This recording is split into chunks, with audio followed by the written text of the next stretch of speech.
C'est comme une première. Ben, il y a déjà, ça a déjà été fait, l'opération, mais ici, à l'île du Pas, je pense que c'est la première fois qu'il y a un nettoyage des bâches à partir du bateau passeur. On a la chance de l'avoir.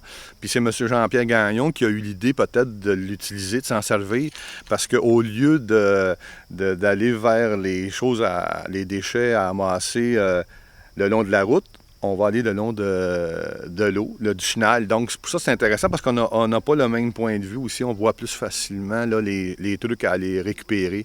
Alors, c'est ça, on va longer le chenal, on va repérer des trucs. Puis là, ça, à l'aide de sacs, le bateau va se rapprocher. Puis là, avec des madriers, on va comme faire des petits ponceaux pour aller chercher le matériel sur les rives en équipe de 2 ou 3.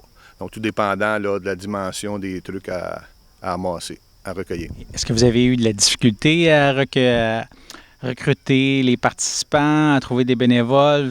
Combien de personnes vont participer ce matin? Est-ce que c'est toutes des gens de l'île du Pas? Oui, effectivement. C'est sûr que là, on est limité à cause du COVID, de la COVID, puis du bateau passeur, de la dimension. Donc, il faut être un maximum de 8. Donc, au début, on était, c'est ça, 8 personnes. Mais il y a toujours, des trucs qui arrivent aussi, que des gens qui ne peuvent plus arriver, peuvent plus venir participer. Donc, on serait 6 ou 7 ce matin.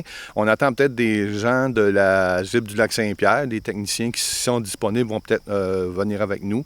Donc, c'est ça, on peut pas être plus que 8 aujourd'hui, le maximum de 8 étant donné les circonstances. C'est sûr que quand tu le fais sur la rive, là, par terre, on peut être plus de personnes. Donc, c'est ça, l'opération est un petit peu spéciale. Donc, c'est pour ça que c'est sûr qu'on peut-être qu'on n'amasse pas autant, mais on a une autre prise de vue qui va nous permettre de faire du repérage après ça, à travers la route, là, pour aller chercher des déchets. Est-ce que vous êtes fixé un objectif en termes de nombre d'heures, en termes de quantité? Non, pas vraiment. On va faire ce qu'on peut. C'est sûr que là, aujourd'hui, c'est une chaleur accablante là, qu'on attend. On attend un ressenti là, de, je pense, pas loin de 35 degrés, 37 degrés. Donc, on va aller selon nos limites aussi. Puis, ce sont tous des gens bénévoles. Puis, comme tantôt, votre question que vous m'avez posée, c'est des gens de l'île du Pas aussi. Donc, la majorité des gens sont de l'île du Pas. Donc, c'est ça qui est intéressant aussi. Donc, les citoyens ont à cœur l'environnement de l'île. Donc, c'est à l'aide d'un comité d'environnement aussi. Donc, il y a des gens qui se greffent à ça. Donc, on fait des petites activités comme ça là, pour améliorer l'environnement autour. C'est bien. Là, on est chanceux. Il n'y a pas de vent parce que le vent, ça peut être un irritant aussi. L'eau, c'est très calme. Donc, on a presque les conditions idéales.